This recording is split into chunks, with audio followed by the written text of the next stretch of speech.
coming. I don't have all the answers. You know, a lot of it depends on those community members.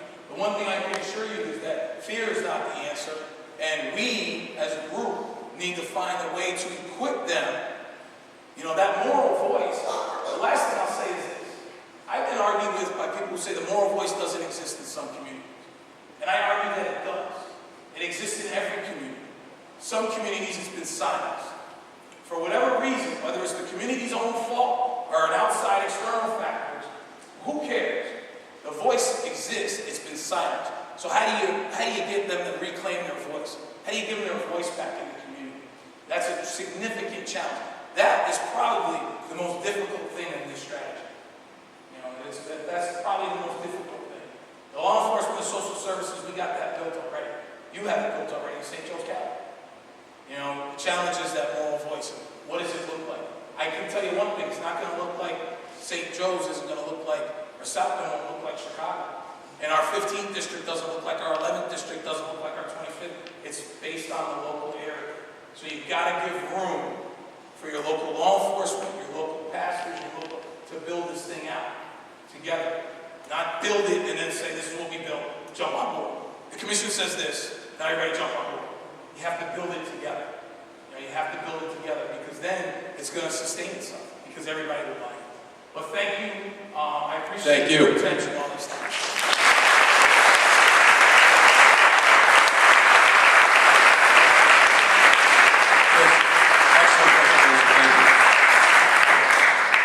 Before I ask Mayor Pete to close us out with a final comment, when I gave my thanks at the opening, I neglected to acknowledge the media. I'm not pandering, but we want the entire South Bend community to understand what we're trying to accomplish here. We appreciate you helping us to get that message out. We echo that. I'll be extremely brief. But as we go into our breakouts, I just want to circle back to the beginning and why we're here. Last year, from Chris Simmel, who there's just movement on that case this week, who was at an Outward Bound celebration, came to see the mayor speak, volunteered setting up tables that morning, that night, he was dead. Kenny Horton, drive-by, gut shot, probably not from somebody else. That's why we're here. Lives depend on our ability to pull this off. And we are very mindful that this has been tried and failed in some other communities.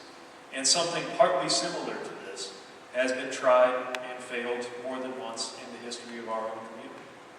But we have to get it right this time, because so much is on the line. Lives are at stake. That's why it's worth all the time of some of the busiest people in this community to come together and do this. Lives are at stake.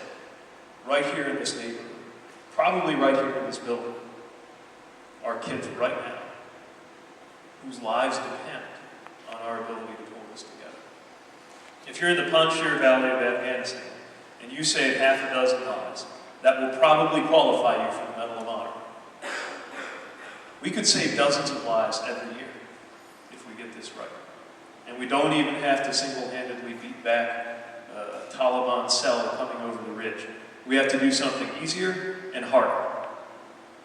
And it's got three parts to it, right? It's to keep a laser focus on the issue of gun violence in our neighborhoods. It's to stick together. Even though a lot of us may have tug-of-wars with each other on different issues, tug-of-wars with me on different issues, this is different. So it takes sticking together. And above all, so that as mayors come and go, and leaders of our different institutions come and go, the solution doesn't change. It's making it last. We've got to keep our focus, stick together, and make it last.